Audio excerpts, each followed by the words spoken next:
nofakazi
njengelanga loneli phezu uJesu ngoba uJesu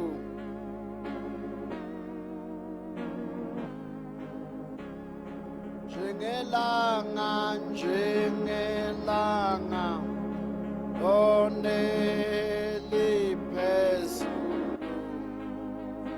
ngoba uJesu libona kuyo Kristu kuyo owangcobo nayumnini ufa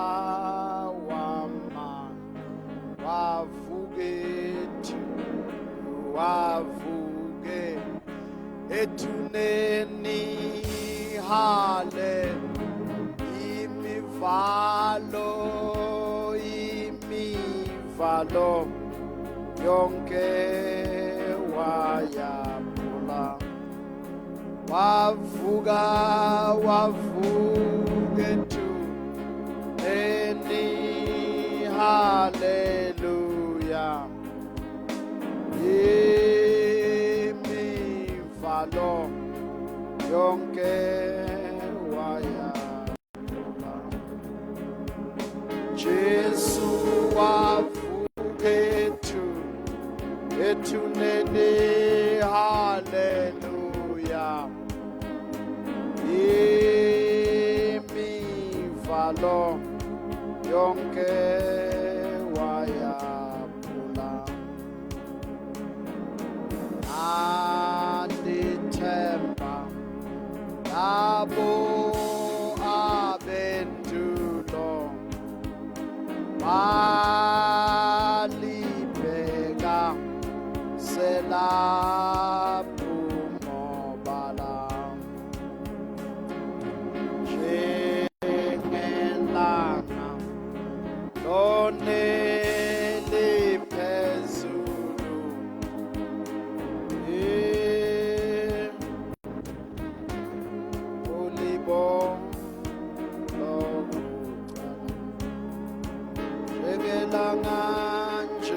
njengelanga loneli phezulu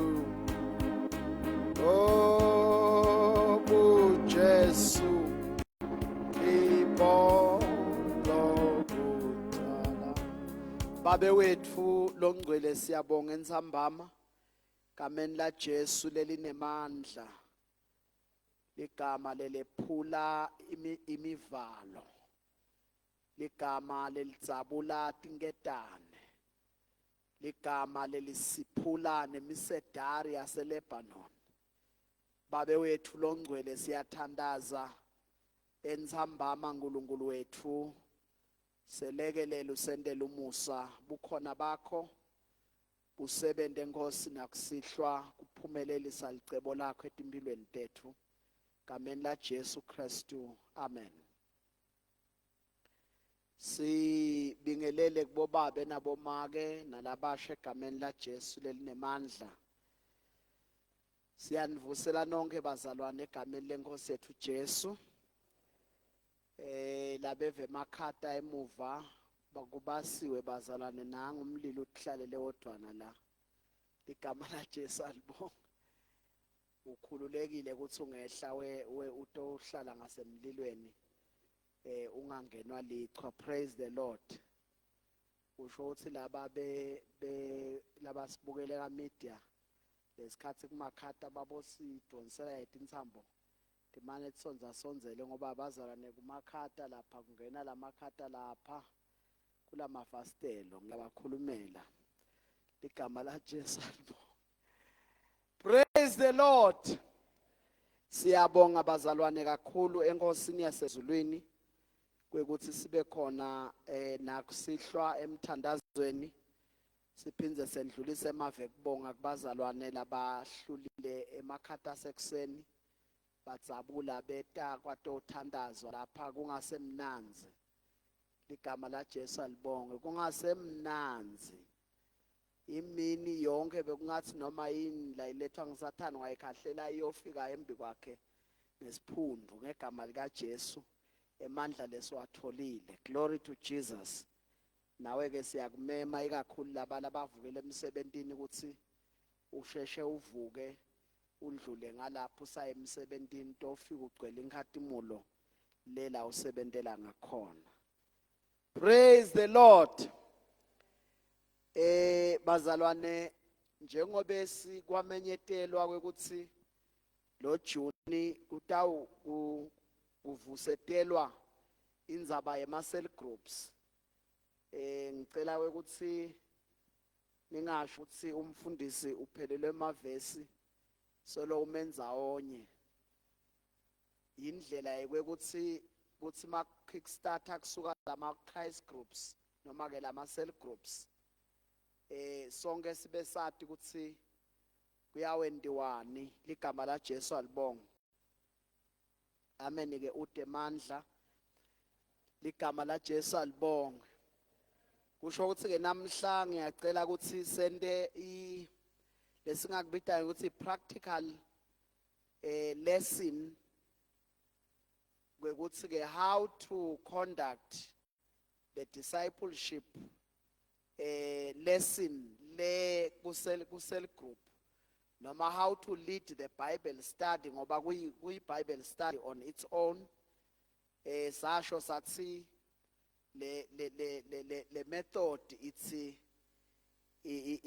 inductive, it's emaqiniso ngiloya kade itholele la eBhayibhelini angathathi ema thoughts ebantu agijime nawo without ukuthi yena discoverele the mysteries of God lafihlwe evini ligama la Jesu alibonga. So ke namhla ngiyacela ukuthi sibuke nayo i-lesson le lesson isibonelo sekuthi how do you go about in leading a cell group mangabe kuthiwe nguwe lo leader sifundo ligama la Jesu alibonga. Ayibonga igospel. We are a Pentecostal church that will aggressively, intentionally engaged kuma lessons a Bible study. Glory to Jesus. Ayibonge inkosi. Sifuna ukuthi noma ke sifise ukuthi sibone letigungu tivutha emalangabe emlilo. Akufuneki ukuthi mase sinikwa ukuthi sitawuma kanjani sime kanjani nivele nje nine baleyo group nithi hawu thina sathi uthi sitawendana utawube uyasihlaza nje uyasihlaza uyamhlaza na Jesu. Ngiko ke sizama ukuthi sibe nesineke in teaching these things so that makuthiwa nje twe sesiyawuhlangana eNew Durban, sihlangane eDariak, sihlangane eSidwashi, sihlangane eMangwaneni, sihlangane eTulu eManganganeni, sihlangane kuphi la sibe sihlangana khona igama la Jesu alibonga. Kuvele ngiloyo abe nale passion ukuthi what a privilege we have to dig on scriptures so that our prayers, our everything will be saturated by the truth of the Bible. Igama la Jesu alibonga. Ngiyacela ke ukuthi sibuke lesifundo practical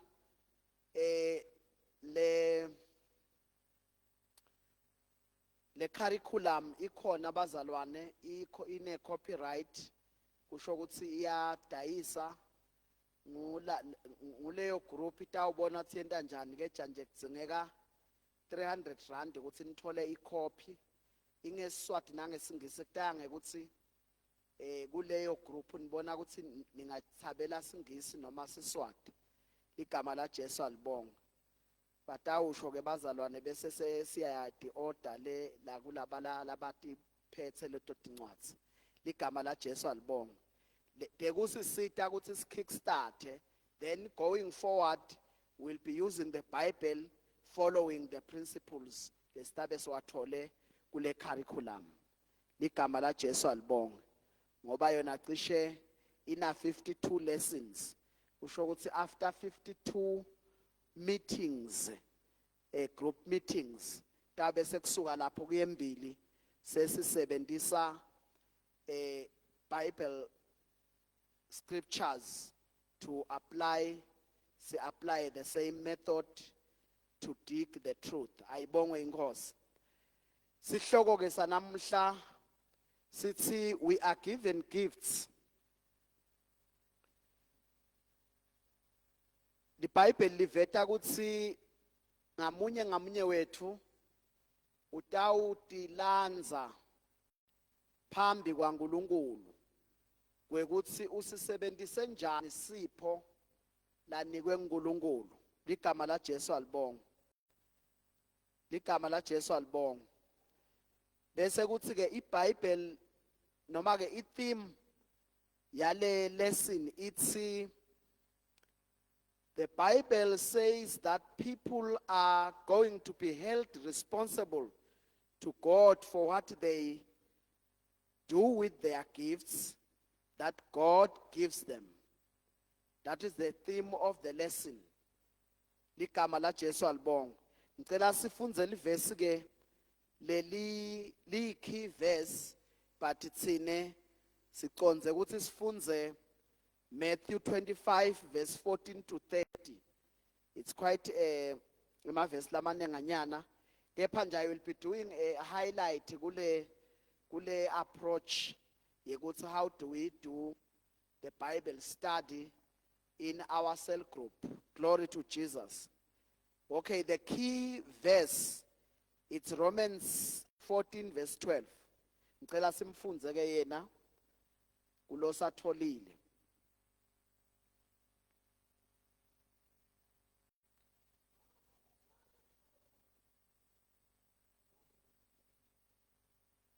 Glory to Jesus. Awuleswati simnanzi. Ngako ke sonke siyawulanza ngathi mathupha. Hallelujah. Ungathi wangazuthi sonke ngilona loyo utawutilanza ngaye wele wena. Ngalokuthi wele wena kude litawukhulumela lomunye litokhuluma ngalabanye. Ligama la Jesu alibonga. uNkulunkulu ufe kodwa niyabona. Ngoba uyathi uthi bantu bataba very excited kube bayokhuluma ngalabanye leNkulunkulu. bantu bahlala banato tinto labangatisho ngebantu. But this key verse ithi ngiloyo awusiphindele sisi tsanza lo wele wena mathupha. Glory to Jesus.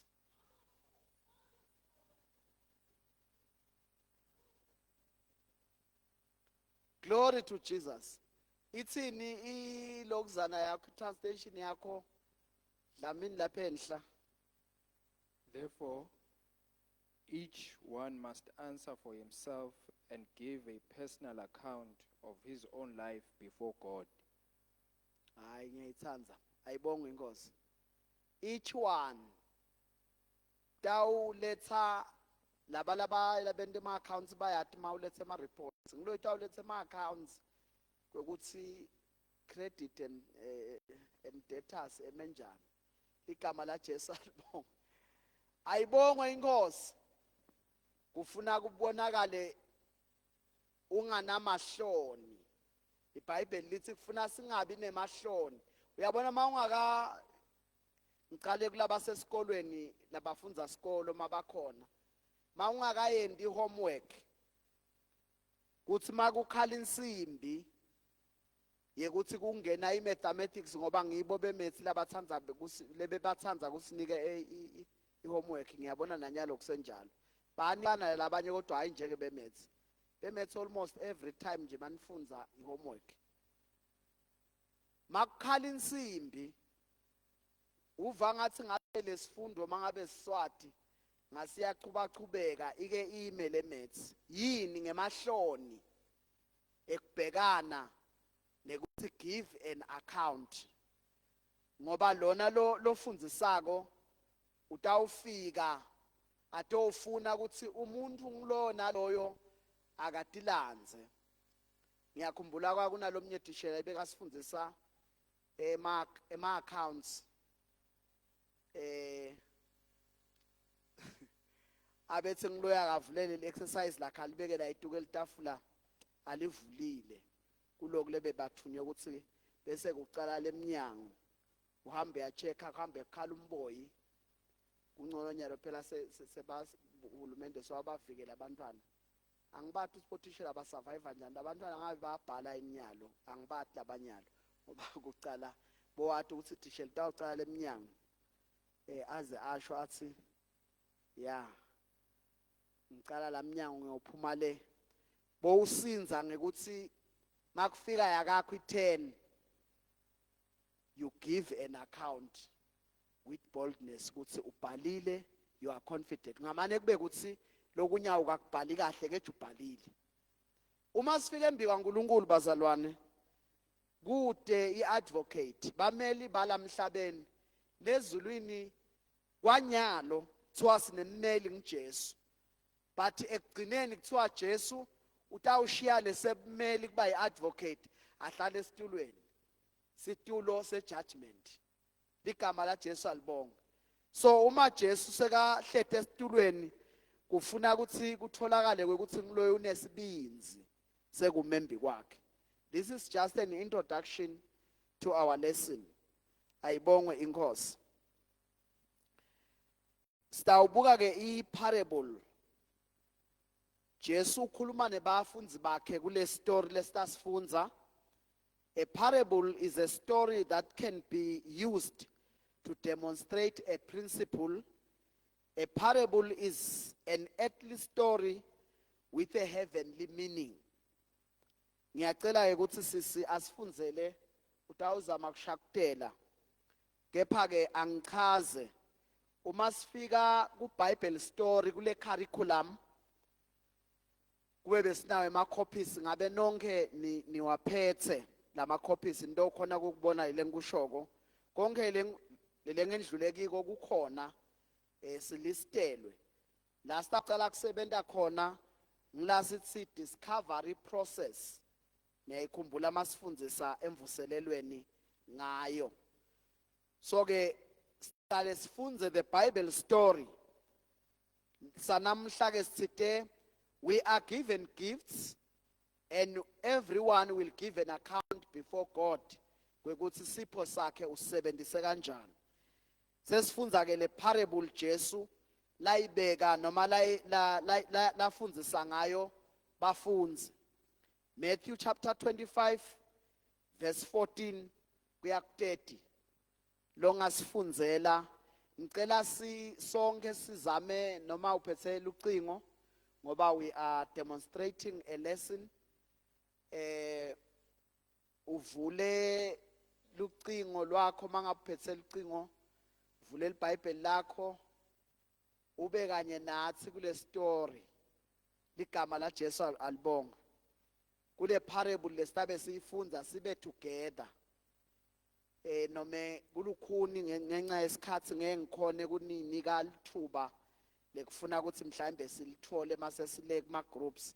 I will just make a highlight ukuthi how to go about. Ngicela ke ukuthi sisasifunzele ngesineke.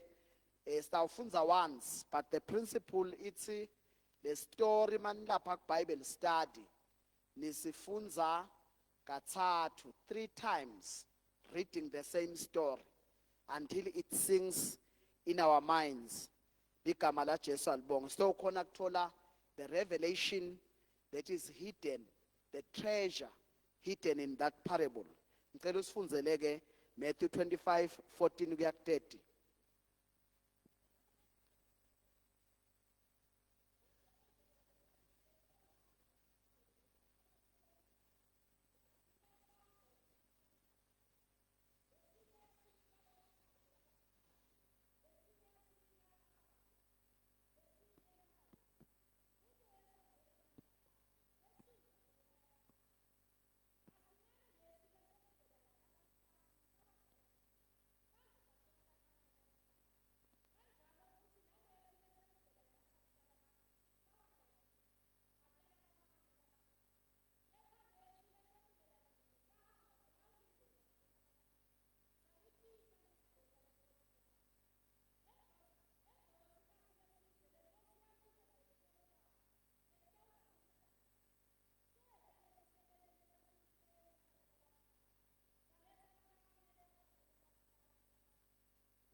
Wethembekile etintfweni letincane, ngako ngitakubeka wengamele lokunyenti.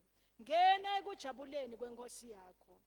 Seta nalesi lesinye sisebenti lebesemukele emathalenta lamabili sathi, Nkosi, wanginika emathalenta lamabili, nanga lamanye lamabili lengiwadalisile. Inkosi yaso yathi kuso, wente kahle, sisebenti lesihle nalesethembekile. Wethembekile etintfweni letincane, ngako ngitakubeka wengamele lokunyenti. Ngena ekujabuleni kwenkosi yakho. Kwase kungena lesisebenti lesasinikwe lithalenta linye. Safike sathi, Nkosi, ngatile ukuthi ungumuntu lonelulaka. Uvuna lapho ungazange sewuhlanyele khona. Ubuthe lapho ungazange sewusakade khona. Ngekwesaba ngahamba ngayawulimbela lithalenta lakho. Ngako ke naku loku kwakho. Inkosi yaso yathi kuso, wena sisebenti lesibi nalesivilaphako. Bewati ukuthi ngivuna lapho ngingakahlanyeli khona, ngiphindze ngibuthe lapho ngingakasakati khona. Ngako ke ngabe uthathe le mali yami wayifaka ebhange, bengitayikhanza seyinentalo. Memukeni leli thalenta, nilinike lona lonemathalenta lasihlanu. Ngoba ngulowo nalowo lonako uyakwengetelwa abe nako kakhulu, kodwa lowo longenako uyakwemuka naloko lanako. Lesisebenti lesingenalusito silahleni ngaphandle ebumnyameni, lapho kuyoba khona kukhala nekugedletela kwematinyo. Amen. Praise the Lord. Siyabonga kakhulu. Ngiyacela sithandaze babe wethu, siyalibonga lelivi. Sidinikela Nkosi kilo, siyathandaza egameni la Jesu Kristu. Amen. Kubeke bazalwane bekunesikhathi besitawube sesiphinde sicela lo tawufunza ngeEnglish, mhlawumbe ngeKing James. Sibuye sicela lo tawufunza mhlawumbe ngeLiving Translation noma ke NIV noma ke any other translation kula khona sendele ukuthi mase sende njalo lona lolidako ubese unika iopportunity labazalwane labakhona kuleyo Bible study ukuthi kube nemavolunteer langathi mina I can retell the story ngivale iBhayibheli ngisisho kusukela ekuqaleni ngiyophuma nasendazi ligama la Jesu alibonga. Then ke uma sekube nalelo thuba lekuthi lona lolidako abe neassurance ukuthi the class yaleyo Bible study seyivele isibambile le story iyakhona kusiretaila sewungena ke kulama discovery questions ligama la Jesu alibonga. Nisekhona abazalwane? Haleluya. Ndawushumayela ngalisonto namhla ngiyafundzisa ayibongwe inkosi. The discovery question niyawakhumbula abazalwane kuna know the story. Uma ke sila ku know the story kuthiwa who are the characters in the story? What are the actions of the characters in the story? What are the unique details in the story? Bese singena ku understand the story. What emotions might each character be experiencing? What choices does each character have? What are the motives behind each character's choice? Bese kuba khona the last one, let's get discover the truth la kule story. What are the right thoughts and actions found in the story? What does this story teaches me about God that will help me to love him more? Ligama la Jesu alibonga. And also love my neighbor. What does this story teach me about loving others? Ayibonge inkosi. Siyabuya ke kule ndzaba yethu lesibukako ngoba kude isikhathi sekuthi mhlambe sibe naleso sikhathi sekunika iflow ngoba it's interactive. This Bible study is interactive. The leader must be cautious ukuthi angatholakali sekashumayela kepha aguide le Bible study lamaqiniso avele ku flow so that everyone will really participate and be part of the Bible study. Ligama la Jesu alibonga. Kwanamuhla ngicela ningicoleleni besingisi bathi please pardon me ngoba ngide indlela ukuthi singathola lelithuba sibanengi kepha nje ndawenda a highlight kwekuthi under know the story uma characters mhlambe lengwaphikile ngoba ngenda I highlight ngeja masisenta kanye kanye sibuka wonke umuntu lokhona kule story ndasho njalo. Kunalo master kube na 3 servants bese kuba nema bankers lokuvela kule story babolekisi lapha eSwatini nema bankers shothi bantu nabo lesibabona bavela kule parable Jesu labeka yisho kubafunzi bakhe. Bese singena la sithi khona ema actions nakhona ke maningi kakhulu but ngenda I highlight kwekuthi master uneluhambo lokuyakhashane sikhashanyana lesitze bese kuthi kwesibili lesikubonako uentrusta iwealth yakhe ingcebo uyinika letisebenzi iaction lesithola ngokuthi uentrusta letisebenzi ngengcebo yakhe. It's an action. Lokunye lesikubonako ukuthi lona wekucala lokuyi action lesikubonako ukuthi uthatha lengcebo uyayi-investor iya multiplier nalo wesibili uyayi-investor noma uyayisebenzisa iya multiplier lo wekugcina naye uyasebenta nalo wekugcina uyasebenta nethi usebenza lokungasiko lokhu ke sekwenta ukuthi when we do the discussion sesiyakhona kubona ukuthi bonke lama servants onke ayasebenza but lababili basebenta according to the expectation of the master lo munye usebenta according to his bad attitude uyasebenta kodwa usebenta lokungasiko uyombala nemgosi ngoba naye wangena kuJob kwabuye emapiki wemba enike kuthiwa lamanye amahumusho athi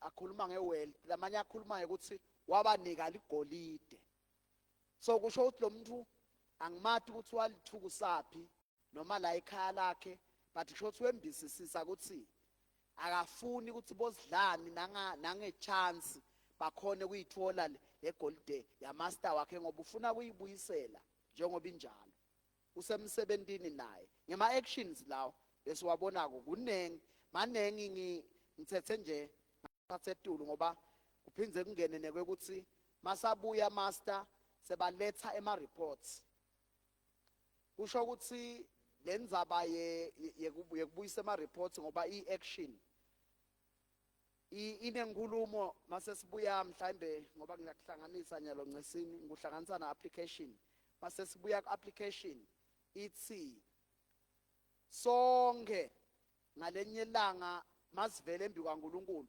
ngoba iBhayibheli likhuluma ukuthi akusekho kulahlwa kulaba kuKristu Jesu kepha iBhayibheli liyasho ukuthi sine labakholwako ngalenye ilanga sawuvela embi kwaNkulunkulu sitowunikwa imichele bese likhuluma ukuthi imisebenzi yethu itawundluliswa emlilweni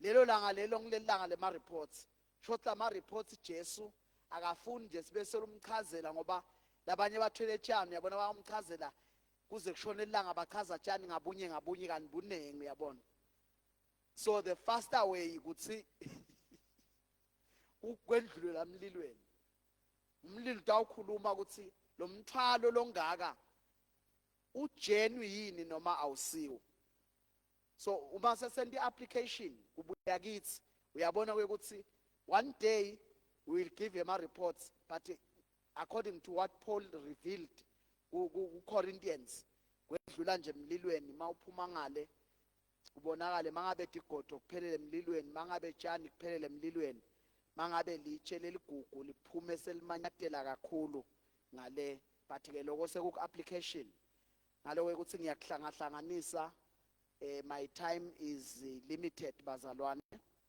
egameni la Jesu Kristu manje ngema actions la khona kule story mina ngende highlight ayibongwe inkosi so mhlambe you can ungakuthatha lokho uhambe utendele le Bible study wendele ukuthi uyipractice so that mase kuthiwa nguwe ileader yaleyo yalobo busuku bale Bible study uvela ukhone ukuthi ube nesikhathi lesanele sekuthi le story nako konke lokwentekako uyakuthola uphindze uyayithola ne revelation and the lesson Jesu lebeka yisho ngoba nayo ikhona ayibongwe inkosi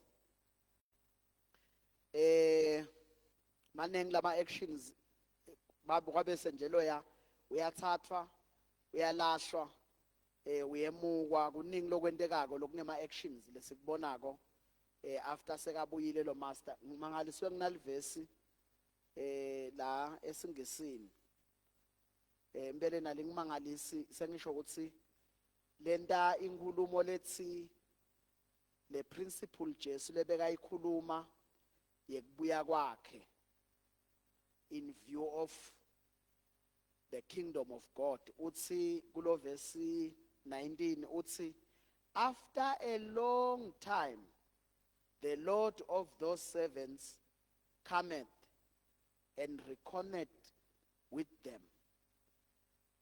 After a long time.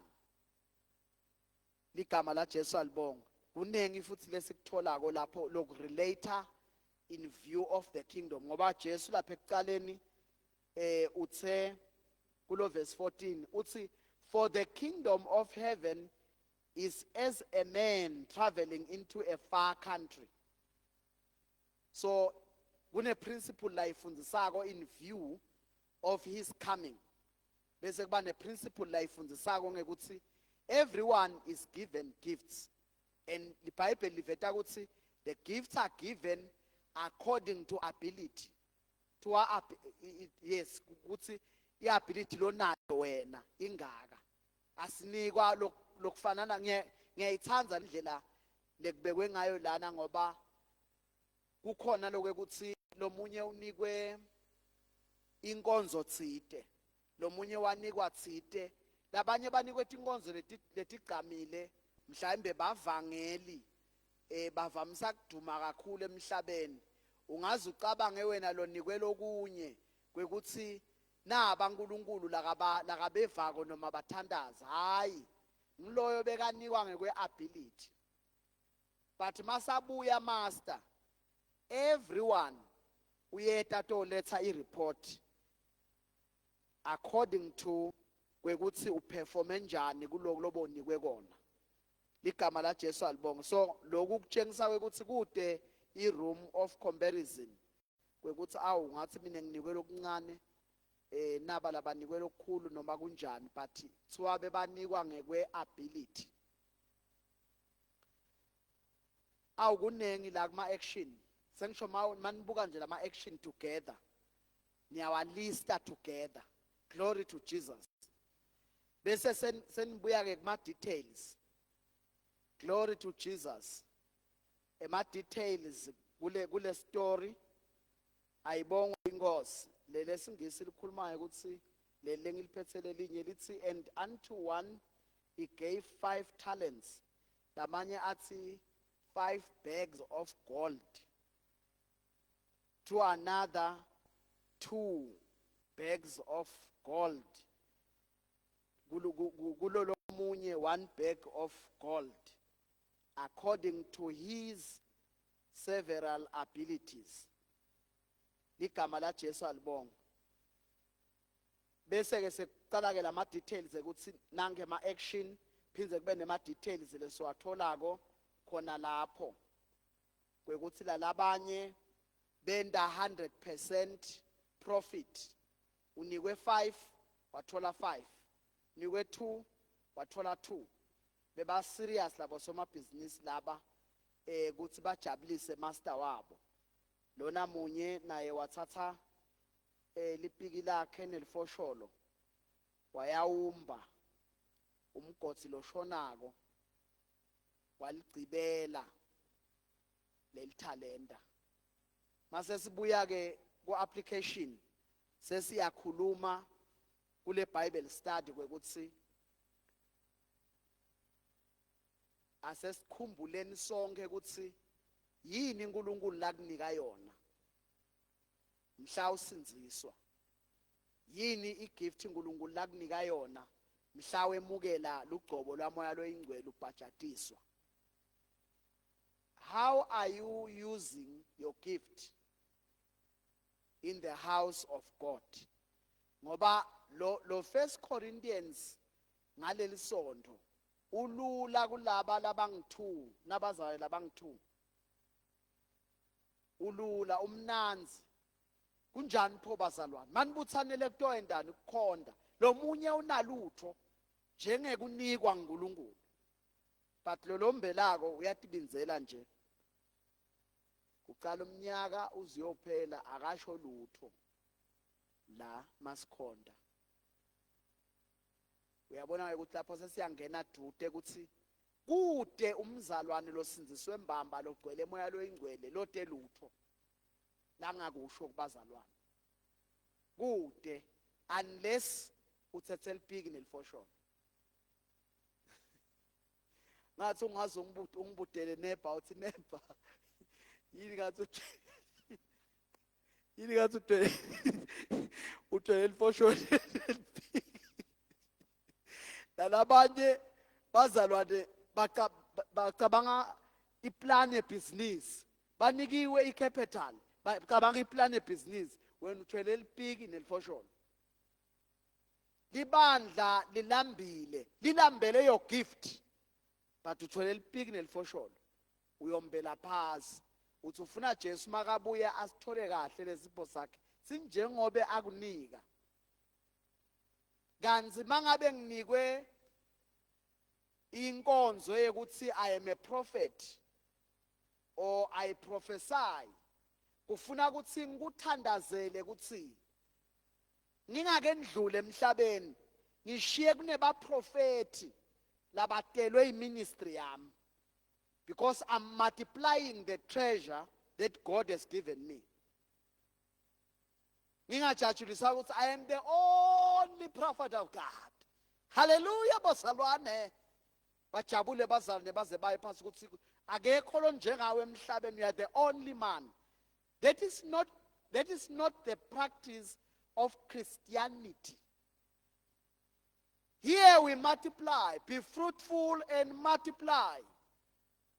Jachuliswa ukuthi wena somnengi. Angiphinzi. Jachuliswa ukuthi wena unjani? Umnengi. Mangabe uNkulunkulu wakho upha kuhlabelela. Kufuna kutalwe abantu under the ministry lonayo labaningi. Nawe lo tabasho ukuthi laba batelwe ngini banalento lenginayo. Glory to Jesus. Akuve kumnanze bazalwane uthi uyabuka enkonzweni ubone uNkulunkulu iministry lekuwe ayanzisa. Hayi kumnanzi. Glory to Jesus. Ukhona nje lo mzalwane Nkosi yami ngemusa kaNkulunkulu lengisebenta naye kumsita kuministry njalo maka reporter inhlito yami iyagcuma ayibonge inkosi ngoba lento la fundziswa yona hayi ungaze soyibambe uhamba ngematubane lamadze kunalanga lebengihamba ngawo mangimsita. I'm not envious ngaloko ukuthi awuna ungasangenga bundwana lokho ukuthi mangabe kunemuntu uNkulunkulu lamente wakhuliswa iministry yakho bese uva ngathi so yakwenza sota usalele emuva kude kusalele emva ngiloyo unikwa ngekunikwa uNkulunkulu ngiloyo ugijima elayinini lakhe akufuneki mabagijima nje khona laba labagijima ngekhathi niyababona baye basheshe bajike so wena ukhanza ukuthi bakunikelela lelingale uva ngathi ukhashana aya ukhashane baye bathi laba labashoko nonke nigijima same measurements ngalendlela kuqalwa ngayo lapha kude lokugijima lokudze kunalomunye igijima lokulinganako lethi ngiloyo ugijima elayinini lakhe so lokho seningena kuma details application in view of the story. Ngishito ngathi ngiya-highlighta mhlambe ngiyakuhlanganisa but kule curriculum kuhamba ngetigaba tako nize nifike mhlambe ku-application. Understand the story. Manifika ke understand the story ngilase nibuka emotions alabazalwane kusho ukuthi understand the story it's what emotions might each character be experiencing. Naba nje banikwa kukhona emotions lesiwabonako lalabanye I believe bakuthatha ne-sense of responsibility and accountability and bathi we want to please our master. Lo munye wakuthatha with an attitude let's see no master ufuna kuvuna la angakahlanyeli khona mina ngiyombela phasi so kukhona lesikubonako simbona u-experiencer ndawuthi mina i-bitterness against the master lebekanayo lo. What choices does each character have?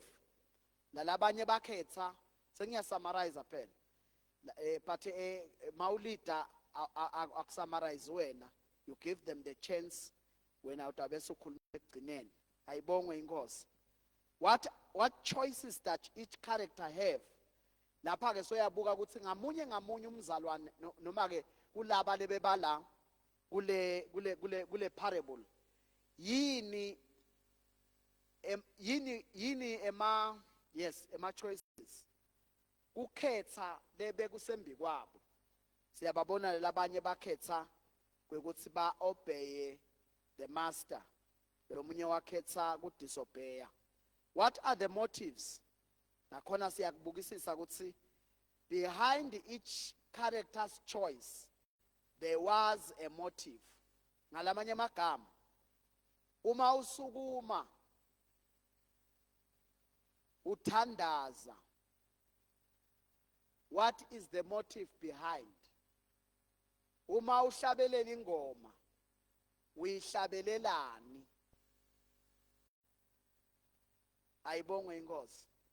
Shothi ngalamanye amagama sewuya lokubuyisa ekutheneni checka ukuthi lokwendako whether ukwenda endlini yaNkulunkulu noma ukwendaphi ukwendelani. Ayibongwe inkosi. The motives imcoka kakhulu uma senibuka deep kule story. Then bese ke seningena ke kulo application process sesifike egcineni. Application process ngila sesibuka ke ukuthi kule parable yini tindvo letendeka kule parable lekumele ukuthi mine tingiside kwekuthi ngirebuke the past. Mangithi rebuke the past shothi ngisole limuva lami ukuthi yatitolo mangenda nje bengenda into le right in view of the parable.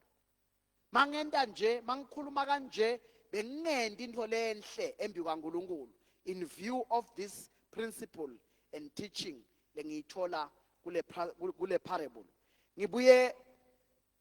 Nibuye nichubeke nibuke kwekuthi nyalo kusuka nyalo njengoba sesifundisiwe ukuthi every man will give an account before God kwekuthi gift yakho isebenzise njani. Ngiyisebenzisa njani igift uNkulunkulu langinike yona. Lapho sesidibuka tsine kule Bible study. Asisabuki laba kule story kepha sesidibuka tsine kwekuthi tsine in view of the parable. Where are we? Glory to Jesus. Bese ke kwekugcina sithi train for the future.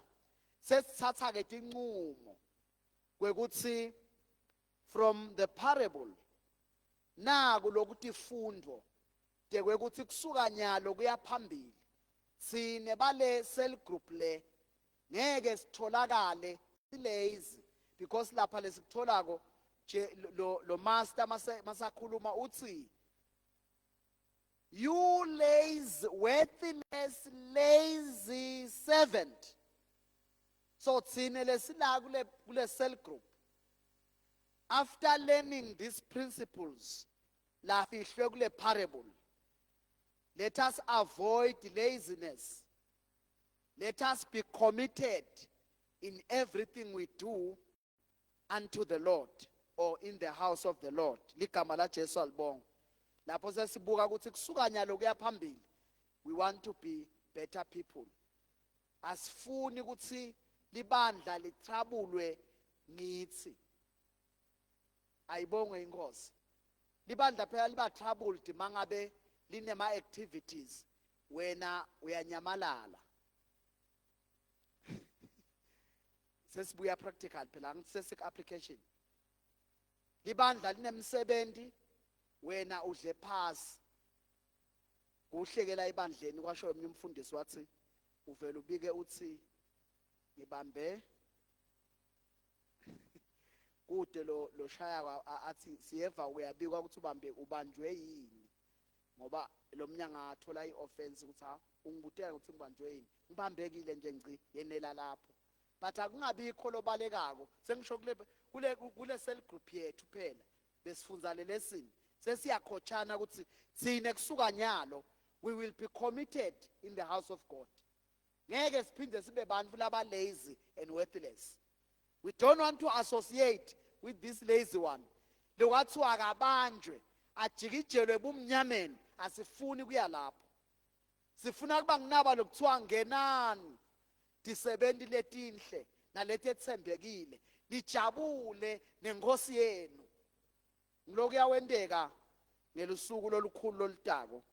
There are additional scriptures nawo leni bese niyawafunza uma senenda i-application ekugcineni labalulekile mhlawumbe ngesikhathi ngeke ngiwafunze ngawasho ngoba naku le story besingalanga kimi kuna Romans 12 verse 3 to 8 Romans 12 verse 3 to 8 bese kuba na 1 Corinthians chapter 10 verse 31 1 Corinthians chapter 10 verse 31 bese kuba na 2 Corinthians 5 verse 10 2 Corinthians 5 verse 10 bese ke sesiyakhona ukuthi lawo mavesi lawo siwafunzela ukuthi asisite to understand the principle lelapha kule parable more clear and practical from the writings of liBhayibheli ligama la Jesu alibonga. Ngiyacela ke ukuthi sihlabelele sitothandaza sengathi uNkulunkulu angasisita sikhumbule ukuthi sonke sinetipho lesinikwe uNkulunkulu sonke ngalelinye ilanga sitamchazela uNkulunkulu ukuthi tipho lasinike tona sitisebenzise kanjani kusho ukuthi mina mangitibukela lenzaba lesifunzile uNkulunkulu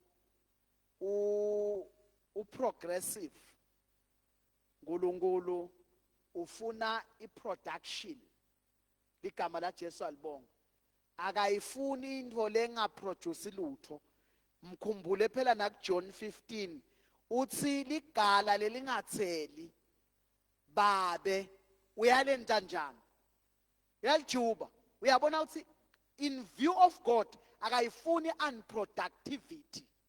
So everyone must be productive in the house of God.